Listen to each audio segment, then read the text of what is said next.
Hi everybody, today we are going to be talking about alerting devices that you can use to help you if you have hearing loss.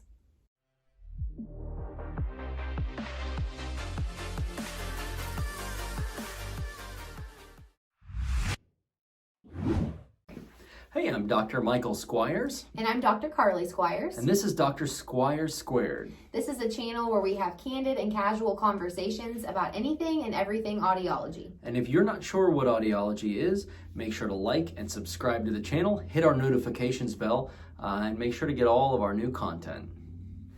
Okay, so today is our follow-up from our spooky Halloween special where we were talking about some safety risks associated with untreated hearing loss. So today we're going to touch on some devices that are meant to help keep people safe and independent when they have hearing loss. Right. So we're going to talk a little bit on a different path than just hearing aids. And let's just start by talking about what happens if you're at home and you can't hear someone when they're at the door. So there are doorbells actually that are amplified that could be much louder than a typical doorbell that you may purchase just, at Lowe's or wherever you would buy those. So those are available. And then beyond that, there are actually light indicators like strobe lights or flashing lights that can be, that can actually go off in your home to let someone or let you know that someone's at your door. And those visual indicators can be really, really important because what we know is that even for people who have cochlear implants or hearing aids or something like that, there are times when they're in their own home, perhaps that they're not wearing their hearing aids. So those visual indicators are going to make sure to help keep people safe and give them just another avenue of being alerted to those types of I say emergencies, not meaning that somebody's at the door, but we talk about amplified or visual strobe smoke detectors. Right, exactly. I've had some patients and their spouses be concerned that maybe either at night when the hearing aids are not in, or if there's another situation where they don't have their hearing aids in or cochlear implant on, that they won't actually hear when that smoke detector goes off. And we all think of that as a very loud sound, but there are people that cannot hear that, or it doesn't at least evoke enough of a sound to wake them up from sleep. And so that's where those light indicators can be especially important. And then another side to that is if you are sleeping and an alarm clock does not wake you up. So then what do we look at? Well, there's a couple different things to talk about when concerned about not waking up in terms of either an alarm clock for meetings or work or an emergency. To that point, there's alarm clocks that are amplified or have visual indicators, or some that'll plug in and actually shake your pillow or shake your bed just to give you some type of tactile response.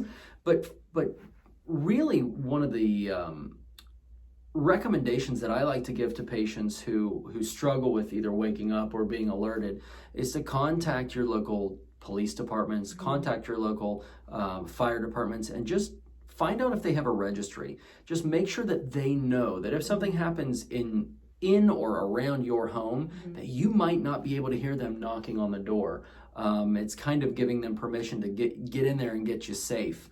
But it's a really important thing to bring up with your local law enforcement, but also local fire department, just to make sure that you are in check. Absolutely. And a little bit on a different note, but also related, is if there is an emergency and you need to make a call and be able to hear like a 911, dispatcher, and you're not able to hear that very well, you really want to think about having an amplified phone of some sort, or even a captioned phone. There are actually captioned phones available for people in the United States with hearing loss, that if their hearing loss is documented, signed off by an audiologist, you can actually have that captioned phone be provided to you and installed at no charge. Right. Yeah, it's a great program. It obviously just is one more avenue of communication to keep people in touch, keep people connected, and keep people safe. Yeah. So speaking of phone use, let's talk about cell phones a little bit. There are still people out there that maybe do not have a cell phone or just resistant to that, but there are some benefits to actually jumping on that and getting a smartphone of some sort. So let's talk a little bit about what that might look like in terms of safety. Right. We said in the beginning that we were going to divert a little bit away from hearing aids, but this is a really important, very important point to make. There are options with hearing aids that connect to cell phones. In fact, there's many of them that connect to cell phones. There's one option in particular that has fall risk alerting.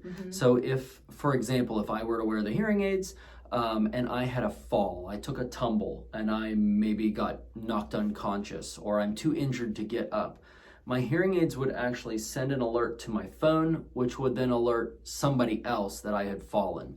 It takes the place or supplements something like Life Alert or something like that, where it not only alerts emergency responders, right? That would be the Life Alert, but this is actually alerting a loved one. This allows the loved one to really stay connected to that person because they might be able to get there quickly and keep them safe. So that fall risk alert rather, can be so important. We've actually tried this out in the clinic, kind of played around with it. It works extremely well, and it's fast. And I think that's the most important thing. It's fast, and it's been reliable every time that we've kind of played around with it and tried it out. We have, and that's something that we're able to, certainly with I know there's some, not great comfort level with some patients with using a cell phone or using technology like that, but we're certainly capable to walk you and the family through that process to make sure that all of that is set up appropriately so that you feel as safe as possible. Yep. And the very last point we would make is with that same set of hearing aids, that hearing aid works with two separate apps on a smartphone. There's an app for the user if they would like to use that. You have to have that app to use the fall alert, but there's also a caregiver app. So if you've got a family member or a parent or a grandparent that you really like to help out and really like to make sure that they stay safe and independent, it gives you an opportunity to monitor things like fall risk on that app, which just really kind of elevates the level of what hearing aids are able to do to keep people safe.